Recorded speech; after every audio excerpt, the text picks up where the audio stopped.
நாம் வாழும் இந்த பூமி நலமாகிட வேண்டாமா? நலிவுற்றவர் வாழ்வினில் நீதி நின்று நிலைத்திட வேண்டாமா? இயேசுவை காட்டிய வழியுண்டு, இயங்கிட நமக்கொரு நெறியுண்டு. எதிர்நோக்குடன் வாருங்கள், அதிர் விளைந்திடும் காலங்கள். எதிர்நோக்குடன் வாருங்கள், அதிர் விளைந்திடும் காலங்கள். இறையாட்சியின் மனிதர்களே, மரிமைந்தனின் சீடர்களே, இறை அழைக்கின்றார், அன்பில் இணைக்கின்றார். பொது உலகொன்றை படைத்திட வாருங்களே. தந்தை மகன் தூயாவியாரின் பெயராலே ஆமென். நம் ஆண்டவராகிய இயேசு கிறிஸ்துவின் அருளும் கடவுளின் அன்பும் தூயாவியானவரின் நட்புறவும் உங்கள் அனைவரோடும் இருப்பதாக. உம் ஆன்மாவோடும் இருப்பதாக. கிறிஸ்துவில் பிரியமான சகோதர சகோதரிகளே, அன்பான பிள்ளைகளே, உங்கள் அனைவருக்கும் இயேசுவின் நாமத்தில் என்னுடைய இனிமையான வணக்கத்தை தெரிவித்துக் கொள்கிறேன். எல்லாம் நல்லா இருக்கிறீங்களா? நலமோடு இருக்கிறோம் என்ற நம்பிக்கையில்தான் நான் ஒவ்வொரு நாளும் ஆண்டவர் பெயரால் விழிமுழித்து அவரோடு இணைந்து ஜெபிக்கிறோம். ஆண்டவரோடு இணைந்து ஜெபிப்பது என்பது அவரை போல மக்கள் பணியில் நம்மை இணைத்து கொள்வது. மக்கள் பணி எங்கிருந்து ஆரம்பமாகிறது என்று பார்க்கிற போது தனி மனித சிந்தனையிலிருந்து, தனி மனித அன்பு நிலை வாழ்விலிருந்து, இந்த அன்பு நிலை வாழ்வு ஆண்டவரை ஒத்திருக்க வேண்டும் என்ற சிந்தனையோடு இந்த திருப்பலியிலே கலந்து கொள்வோம். அன்புமிக்க சகோதர சகோதரிகளே, தூய மறை நிகழ்வுகளை கொண்டாட நாம் தகுதி பெறும் பொருட்டு நம் பாவங்களை ஏற்றுக்கொள்வோம். எல்லாம் வல்ல இறைவனிடமும் சகோதர சகோதரிகளே, உங்களிடமும் நான் பாவி என ஏற்றுக்கொள்கிறேன். ஏனெனில் என் சிந்தனையாலும் சொல்லாலும் செயலாலும் கடமையில் தவறியதாலும் பாவங்கள் பல செய்தேன். என் பாவமே, என் பாவமே, என் பெரும் பாவமே. ஆகையால் எப்போதும் கன்னியான புனித மரியாவையும் வான தூதர் புனிதர் அனைவரையும், சகோதர சகோதரிகளே உங்களையும் நம் இறைவனாகிய ஆண்டவரிடம் எனக்காக வேண்டிக் கொள்ள மன்றாடுகின்றேன். எல்லாம் வல்ல இறைவன் நம் மீது இரக்கமைத்து நம் பாவங்களை மன்னித்து நம்மை நிலையான வாழ்வுக்கு அழைத்து செல்வாராக. ஆமென்.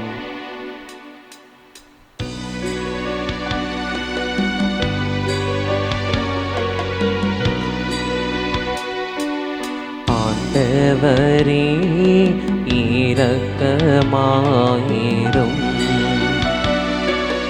ஆண்டவரே இரக்கமாயிரும். கிறிஸ்துவே இரக்கமாயிரும். கிறிஸ்துவே இரக்கமாயிரும். ஆண்டவரே இரக்கமாயிரும். ஆண்டவரே இரக்கமாயிரும்.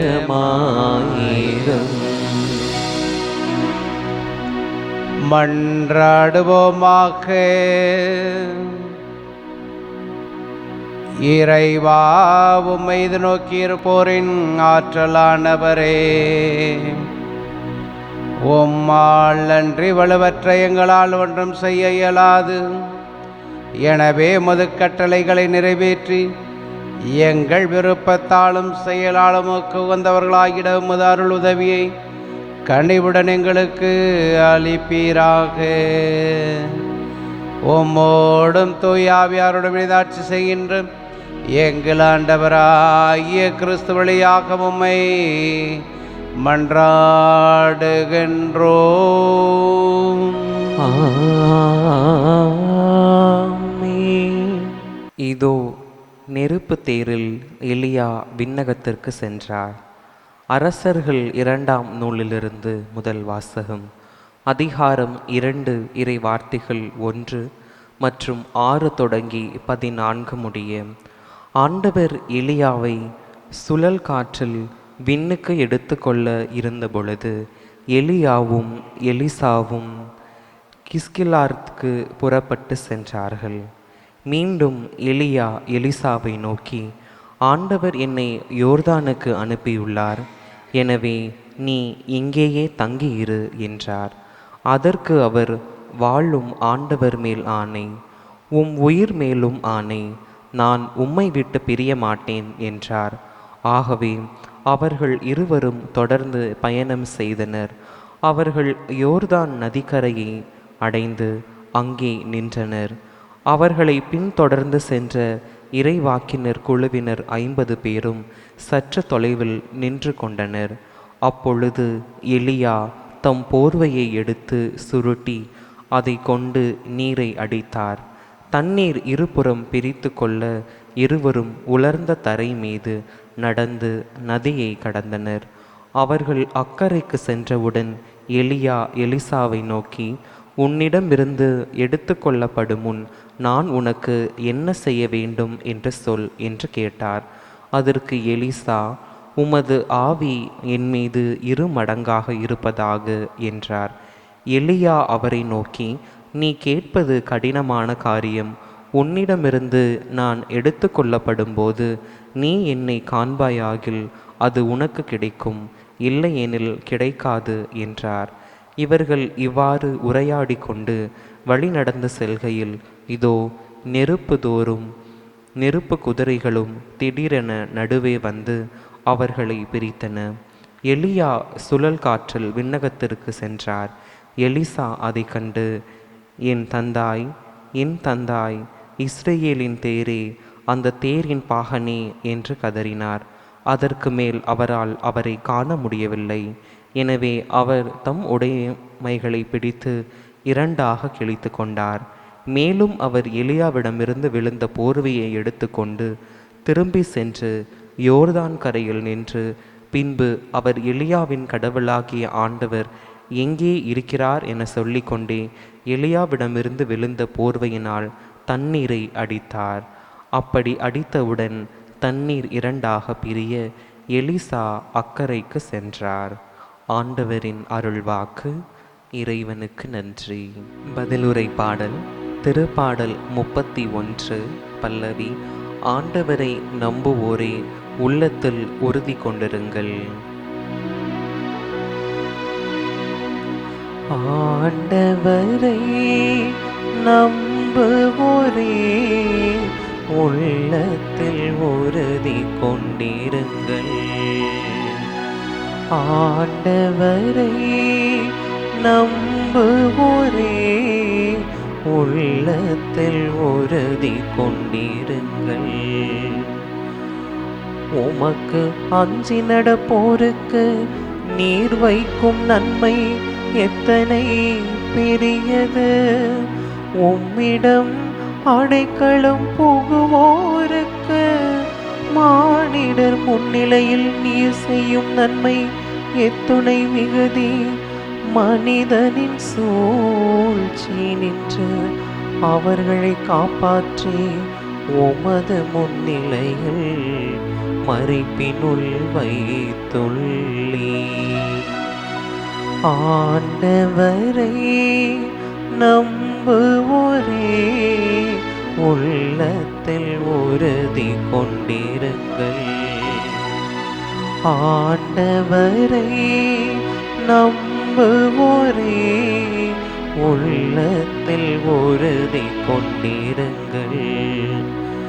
நாவுகள் கிளப்பும் பூசலில் நின்றும் அவர்களை பாதுகாத்து உமது கூடாரத்தினுள் வைத்து காக்கின்றே. ஆண்டவரின் அடியவர்களே, அவரிடம் அன்பு கொள்ளுங்கள். ஆண்டவர் பற்றுறுதி கொண்டோரை பாதுகாக்கின்றார். ஆண்டவரை நம்புவோரே, உள்ளத்தில் உறுதி கொண்டிருங்கள். ஆண்டவரை நம்புவோரே, உள்ளத்தில் உறுதி கொண்டிருங்கள்.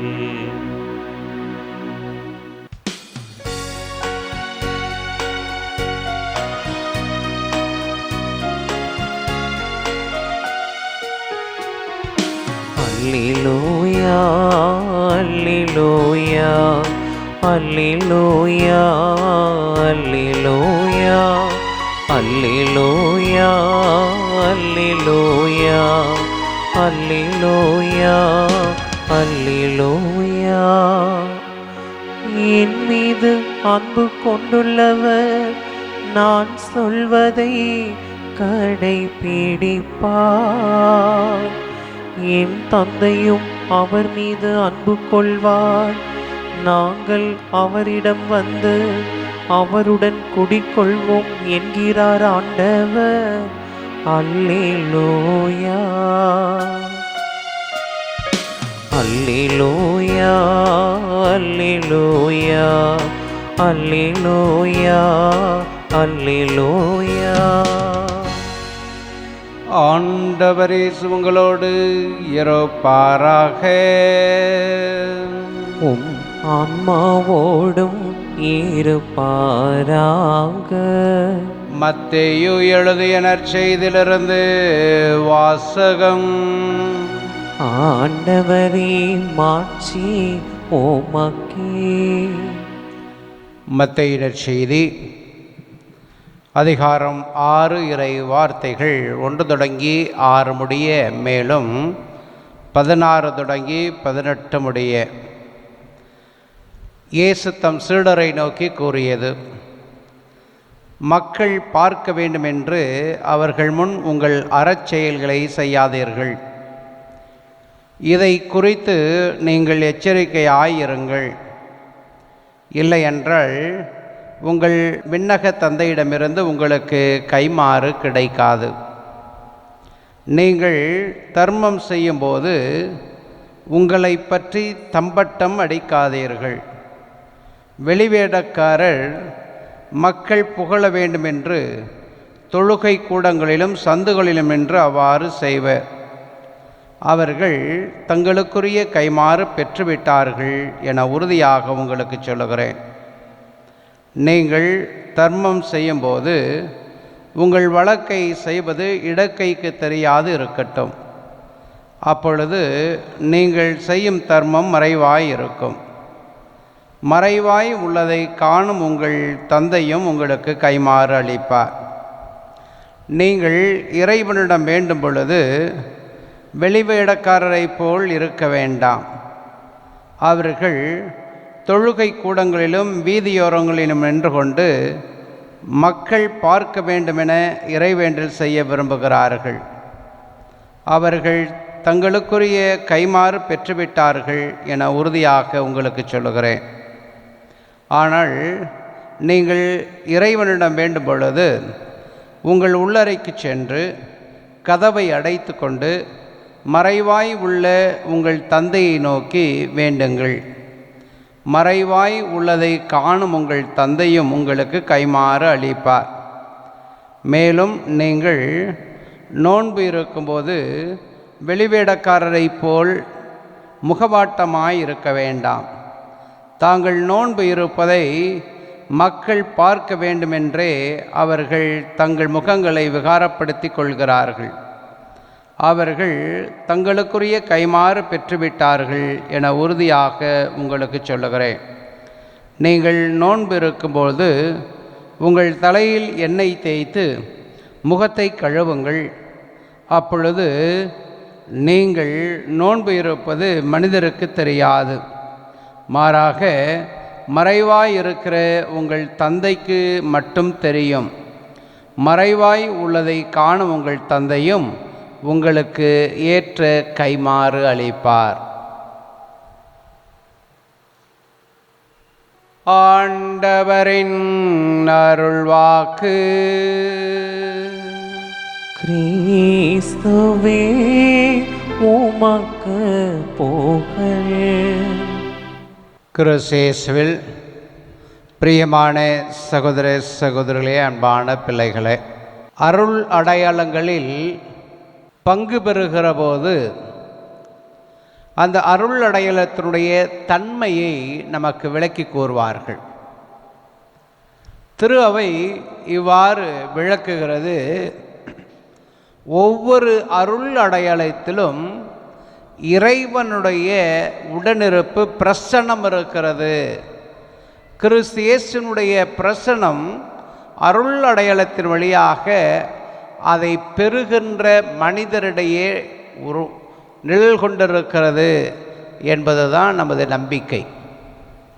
திருமுழுக்கு அருள் அடையாளத்தின் வழியாக பாவங்கள் கழுவப்பட்டு புதிய மனிதனாக இயேசுவினுடைய திரு அவையினுடைய உறுப்பினராக மாறுகிறான். எப்படியாக என்று பார்க்கிற போது, அந்த குழந்தைக்கு தன் தலையில் தண்ணீர் ஊற்றி, தந்தை மகன் தூய ஆவியின் பெயரால் நான் உன்னை கழுவுகிறேன் என்று சொல்லுகிற போது ஜென்ம பாவம் கழுவப்படுகிறது. நீரினாலும் ஆவியினாலும் அவன் மறுபுறப்படைகிறான் என்பது நம்பிக்கை.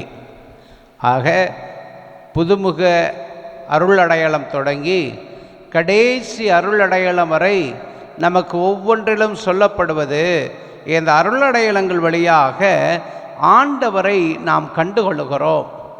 அவ்வளவுதானா அப்படி நீங்கள் கேட்டிங்கன்னா, அதற்கு மேலுமாக இது நீளுகிறது. ஆண்டவரை அருள் அடையாளத்தின் வழியாக கண்டுகொள்ளுகிற நான் அதே ஆண்டவருடைய தன்மைகளை பிரதிபலிக்கின்ற பிம்பமாக மாற அழைக்கப்படுகிறோம். அதான் ரெண்டாவது தான் முக்கியம். முதன்மையானது முக்கியமாக இருந்தாலும் மிகவும் முக்கியமானது இரண்டாவது தான். அதனுடைய பலன் என்ன? What is the effect of the sacrament? அதான் நீங்களும் நானும் கிறிஸ்துவை பிரதிபலிக்கிற பிம்பங்களாக மாற அழைக்கப்படுகிறோம். அப்படி தான் இன்றைய முதல் வாசகத்தில் அருமையான பிம்பம் அப்படின்னா தோற்றம், அருமையான ஒரு கடவுளுக்குரிய ஒரு பிம்பத்தை எலியாவும் எலிசாவும் பரிமாறிக்கொண்டே இருக்கிறார்கள். குரு தன்னுடைய சீடனுக்கு எப்படியாக கடவுளுடைய பிம்பத்தை, கடவுளுடைய ஆற்றலை தான் கண்டுணர்ந்தேனோ அதே நிலையிலே நீனும் கண்டுணர வேண்டும் என்பதுதான். என்னுடைய சக்தி உன்கிட்ட இருக்கிறதுனால நீ கண்டுணரப் போவதில்ல.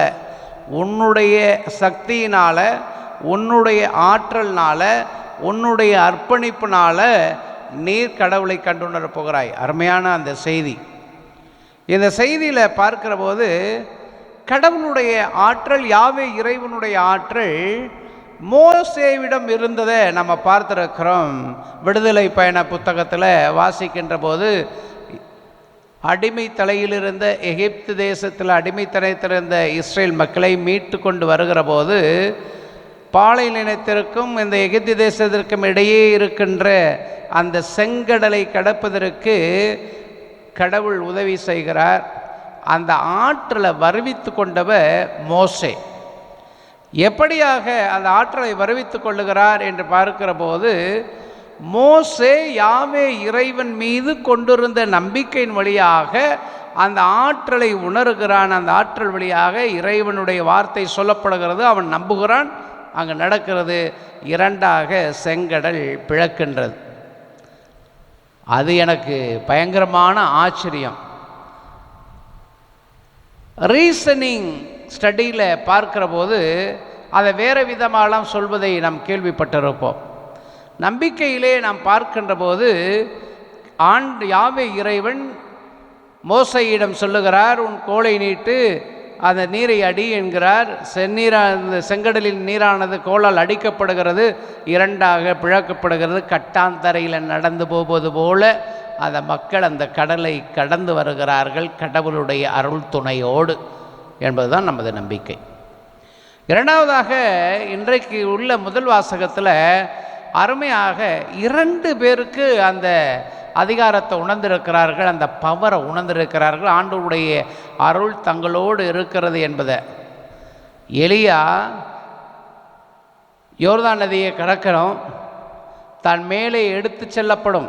மேலே அவர் ஏறலை, அருமையாக கொடுக்கப்பட்டிருக்கிற வாசகத்தில் தான் மேலே எடுத்து செல்லப்படுவதற்கு முன் அப்படின்னு சொல்லுகிறது. அவர் ஏறி சென்றார் அப்படின்லாம் இல்லை. ஆண்டவர் இயேசு மட்டும்தான் இவங்க தெய்வீகத்தன்மையில் ஏறி சென்றார்கள், மற்றவர்கள்லாம் எடுத்துக்கொள்ளப்படுகிறார்கள். அவர் மேலே எடுத்து செல்லப்படுவதற்கு முன் எலிசாவோடு உரையாடி கொண்டே வருகிறார். அருமையான ஒரு உரையாடல். அந்த உரையாடலில் அவர்களோடு மற்ற 50 பேரும் இருக்கிறார்கள். ஆனால் அவர்கள் பல நிலைகளில் உரையாடி இருப்பார்கள். யாவே இறைவனுடைய வார்த்தை எப்படி மக்களுக்கு எடுத்து செல்வது என்று கேட்டிருந்தால் ஒருவேளை எலியா அப்படி சொல்லியிருப்பார், நான் அவருடைய வார்த்தையை வாழ்வாக்கினேன், ஆற்றலை அறிந்து கொண்டேன், அதே வாழ்வை நீ வார்த்தையை வாழ்வாக்க வேண்டும். ஆற்றலை அறிந்து கொள்ளுகிற போது தான் அதிசயங்களை செய்யக்கூடிய மனிதனாக. அதிசயம் என்பது தன்னை அன்பு செய்வது போல பிறரை அன்பு செய்வது தான். எனக்கு எந்த குறையும் இல்லை அப்படி நினைக்கின்றவர்கள் பிறருக்கும் எந்த குறையும் இருக்கக்கூடாது என்ற வாழ்வு நிலையை கொடுப்பது தான் அதிசயமாக நான் பார்க்கிறேன். அதுதான் எலியா சொல்லியிருப்பார்.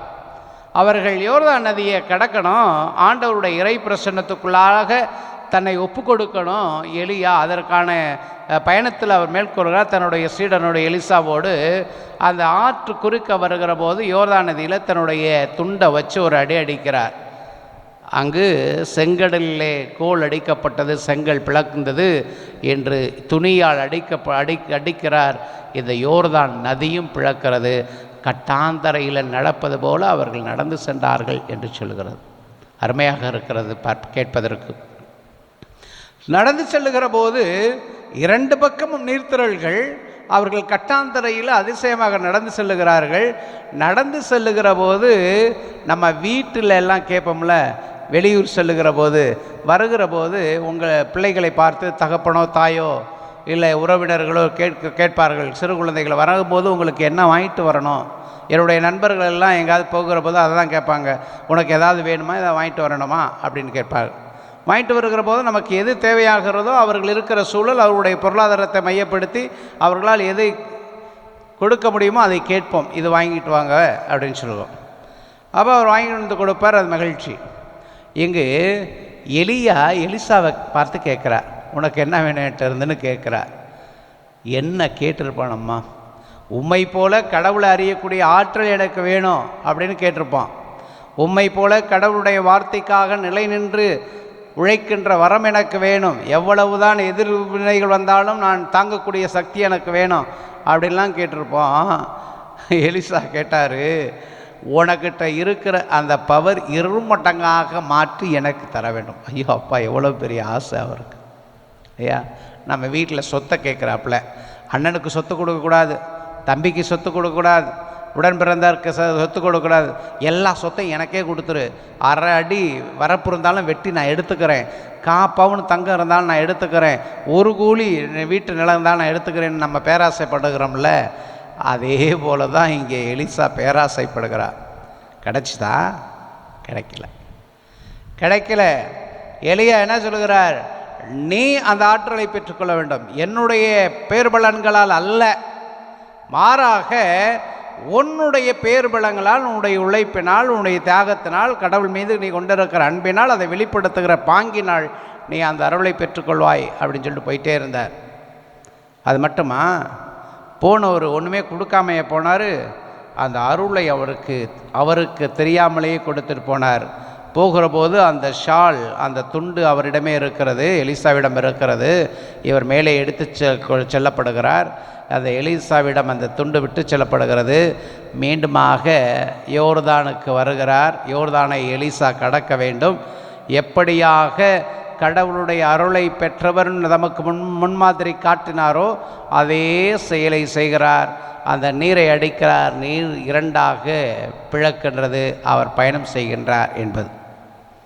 நம்ம ஊரில் பொண்ணு மாப்பிள்ளை பார்க்கும்போது பொண்ணு எப்படி இருக்குது அப்படின்னு கேட்குறம்போது முக லட்சணத்தை தான் ஃபஸ்ட்டு சொல்லுவாங்க.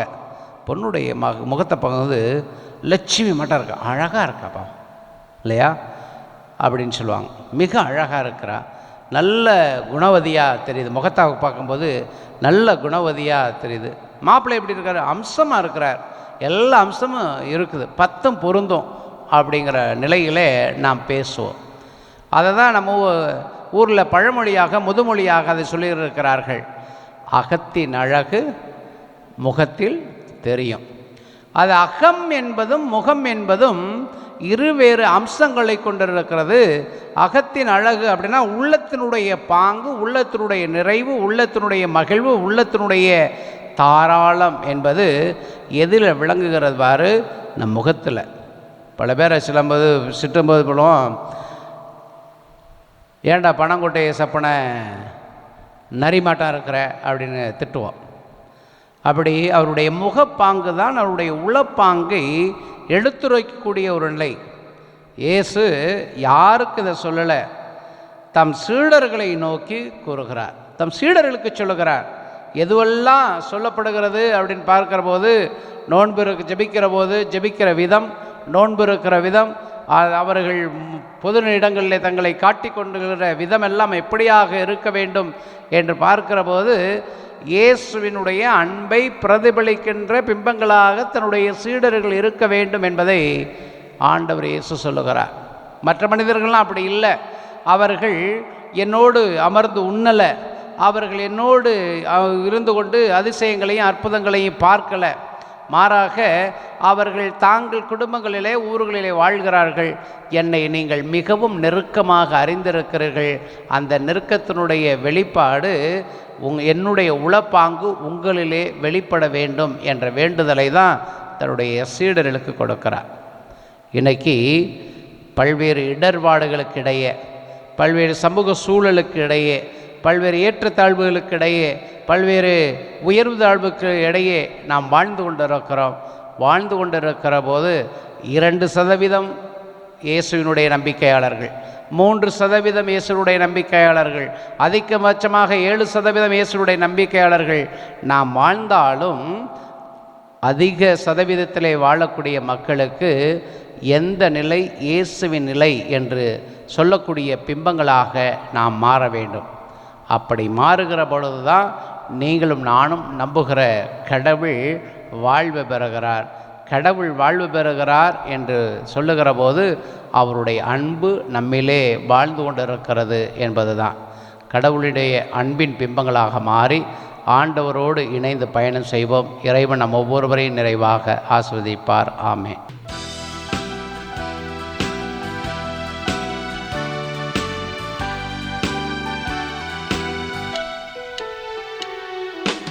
எடுத்து வந்தேன் உன்னிடத்தில் என்னை தந்திட, உள்ளம் நீரை அன்பு முன்னில் சங்கமமாகிட, நான் சொந்தமாகிட உன்னில் பந்தமாகிட.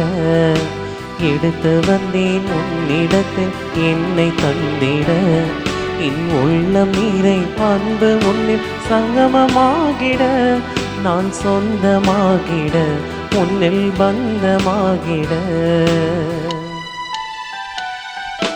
உள்ளதெல்லாம் எனக்கு தானே நீ தந்தது, அது உந்தன் அன்பில் வாழும்போது சொந்தமானது. உந்தன் அன்பு கீடில்லை என்ன தருவது, உந்தன் அன்பு கீடில்லை என்ன தருவது. உன்னிடத்தில் அர்ப்பணித்தேன் இந்த வாழ்வினை, இந்த வாழ்வினை. அன்புமிக்க சகோதர சகோதரிகளே, என்னுடையதும் உங்களுடையதுமான இப்பலை எல்லாம் அல்ல தந்தையாகிய இறைவனை கேட்டதாகும்படி ஜெபியுங்கள். ஆண்டவர் தமது பெயரின் புகழ்ச்சிக்காகவும் மாட்சிக்காகவும் நமது நன்மைக்காகவும் புனித திரு அவை அனைத்தின் நலனுக்காகவும் உமது கையிலிருந்து இப்பலியை ஏற்றுக்கொள்வாராக. இறைவா, மக்கள் இணைத்தார் ஒப்பு கொடுக்கும் இந்த அப்பரச காணிக்கைகள் எங்களுக்கு ஊட்டமளிக்கும் உணவாகவும் எங்களை புதுப்பிக்கும் அருளடையாளமுமாற செய்கின்றேன். அதனால் இவற்றின் அருள் உதவியை எங்கள் உடலுக்கு மனதுக்கும் என்றும் குறைவிடாமல் கிடைக்க அருள் புரிவீராக. எங்கள் ஆண்டவராகிய கிறிஸ்து வழியாகவுமே மன்றாடுகின்றோம்.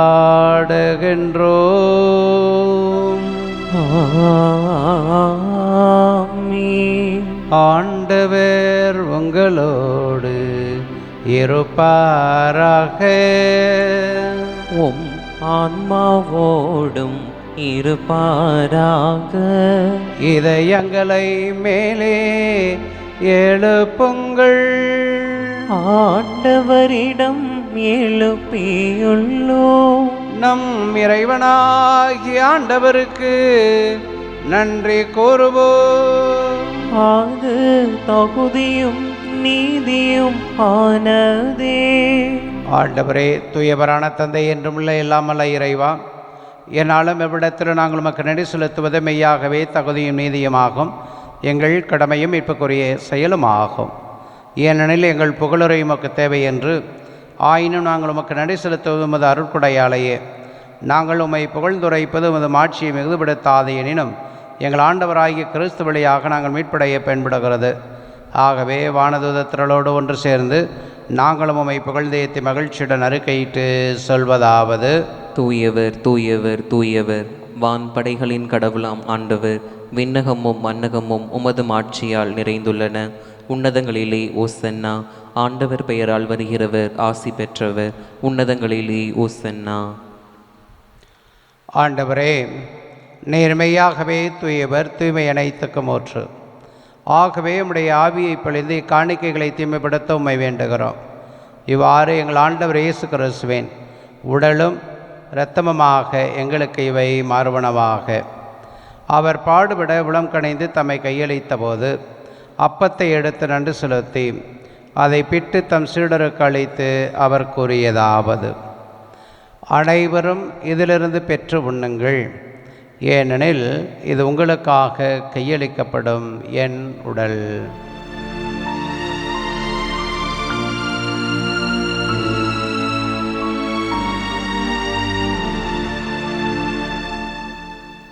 அவ்வனமே உணவருந்திய பின் கிண்ணத்தையும் எடுத்து மீண்டும் நமக்கு நன்றி கூறி தம் சீடருக்கு அருந்து கொடுத்து அவர் கூறியதாவது: அனைவரும் இதிலிருந்து பெற்று பெறுகுங்கள், ஏனெனில் இது நிலையான உடன்படிக்கைக்குரிய என் இரத்தத்தின் கிண்ணம். இது பாவ மன்னிப்புக்கென்று உங்களுக்காகவும் பலருக்காகவும் சிந்தப்படும். இதை என் நினைவாக செய்யுங்கள்.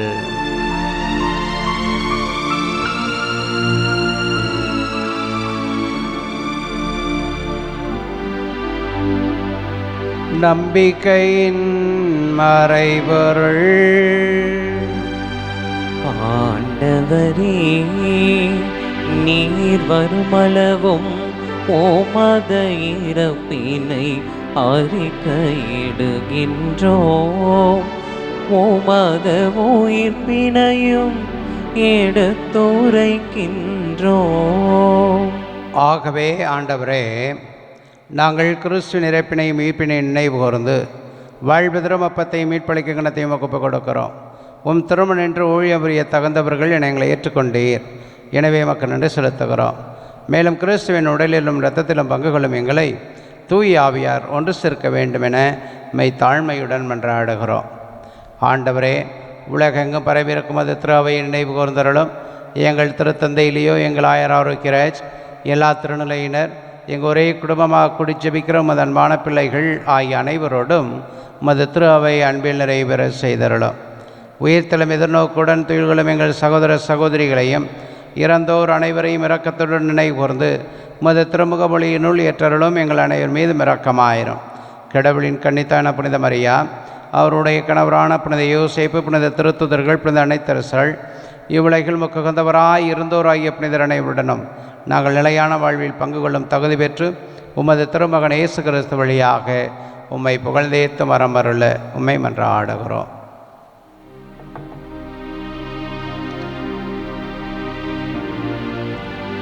இவர் வழியாக இவரொடிவரில்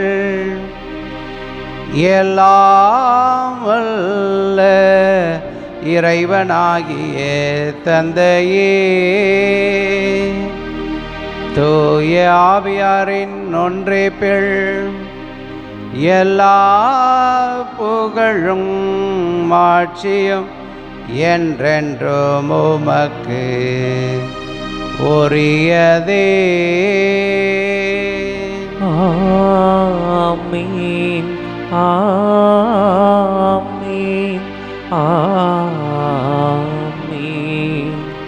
அனைவரும் எழுந்து நின்று கரங்களை விரித்து ஆண்டவர் இயேசு நமக்கு கற்றுக் கொடுத்த ஜெபத்தை சொல்லி ஜெபிப்போம். விண்ணுலகில் இருக்கிற எங்கள் தந்தையே, உமது பெயர் தூயது என போற்ற பெருக. உமது ஆட்சி வருக. உமது திருவுளம் விண்ணுலகில் நிறைவேறுவது போல மண்ணுலகிலும் நிறைவேறுக. எங்கள் அன்றாட உணவை இன்று எங்களுக்கு தாரும். எங்களுக்கு எதிராக குற்றம் செய்வோரை நாங்கள் மன்னிப்பது போல எங்கள் குற்றங்களை மன்னியும். எங்களை சோதனைக்குட்படுத்தாதேயும், தீமையிலிருந்து எங்களை விடுவித்தருளும். ஆண்டவரே, தீமை அனைத்திலிருந்தும் எங்களை விடுவித்து எங்கள் வாழ்நாளில் அமைதியை கண்ணிவுடன் அருள உம்மை மன்றாடுகிறோம். உமது இரக்கத்தின் உதவியால் நாங்கள் பாவத்திலிருந்து எப்பொழுதும் விடுதலை பெற்று யாதொரு கிழக்கமின்றி நலமாக இருப்போமாக. நாங்கள் எதிர்நோக்கியிருக்கும் பேரின்பத்திற்காகவும் மீட்பராகிய இயேசு கிறிஸ்து வருகைக்காகவும் காத்திருக்கின்றோம். ஏனெனில் ஆட்சியும் வல்லமையும் மாட்சியும் என்றென்றும் உமதே. ஆண்டவரே இயேசு கிறிஸ்துவே, அமைதியை உங்களுக்கு விட்டுச் செல்கிறேன், என் அமைதியை உங்களுக்கு அளிக்கிறேன் என்று உமது திருத்தூதர்களுக்கும் எழுந்தீரேன். எங்கள் பாவங்களை பாராமல் உமது திரு அவையின் நம்பிக்கை கண்ணோக்கி உமது திருவுளத்திற்கு ஏற்பதற்கு அமைதியும் ஒற்றுமையும் அளித்தருள்வீராக. என்றென்றும் வாழ்ந்து ஆட்சி செய்கின்றவர் நீரே. ஆமென். ஆண்டவருடைய அமைதி உங்களோடு என்றும் இருப்பதாக. உம் ஆன்மாவோடும் இருப்பதாக. ஒருவருக்கொருவர் இயேசு தரும் அமைதியை அறிவித்துக் கொள்வோம். உலகின் பாவங்களை போக்கும் இறைவனின் செம்மறியே, எங்கள் மேல் இரக்கமாயிரும். உலகின் பாவங்களை போக்கும் இறைவனின் செம்மறியே, எங்கள் மேல் இரக்கமாயிரும்.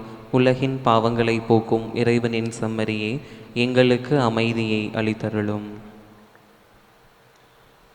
இதோ இறைவனின் செம்மறி, இவரே உலகின் பாவங்களை போக்குகிறவர்.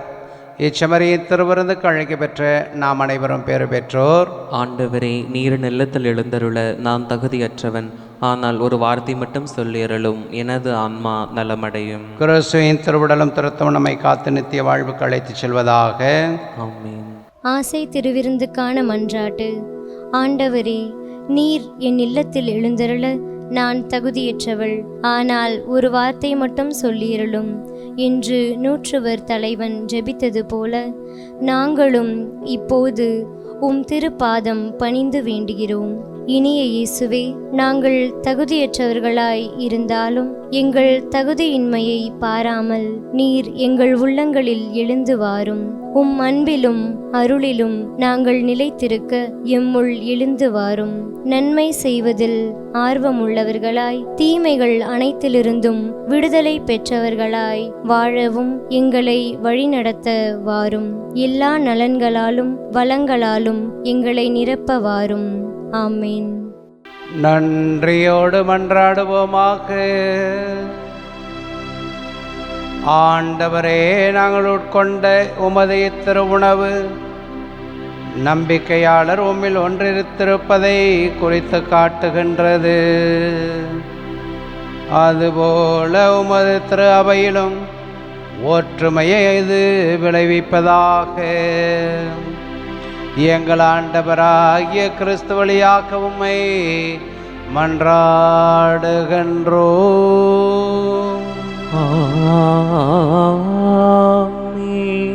ஆண்டவர் உங்களோடு இருப்பாராக. உம் ஆன்மாவோடும் இருப்பாராக. எல்லாம் வல்ல இறைவன் தந்தை, மகன், தூயாவியார் நம் அனைவரையும் நிறைவாக ஆசீர்வதிப்பாராக.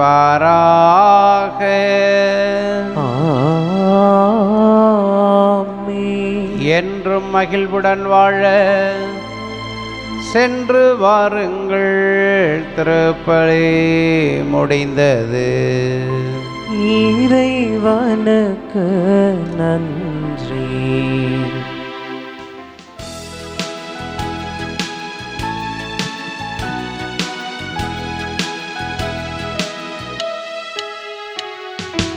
ஈசநாதரின் செல்வத்தாதை நீ நேசபுத்திரம் இந்த சத்தியம் பாட வந்தோமே. ஈசநாதரின் செல்வத்தாதை நீ நேசபுத்திரம் என்றும் சத்தியம் பாட வந்தோமே. தேசம் ஒருகும் திசைகள் எங்கும் ஆசை கொண்டு பாடவே. தேசம் ஒருகும் திசைகள் எங்கும் ஆசை கொண்டு பாடவே.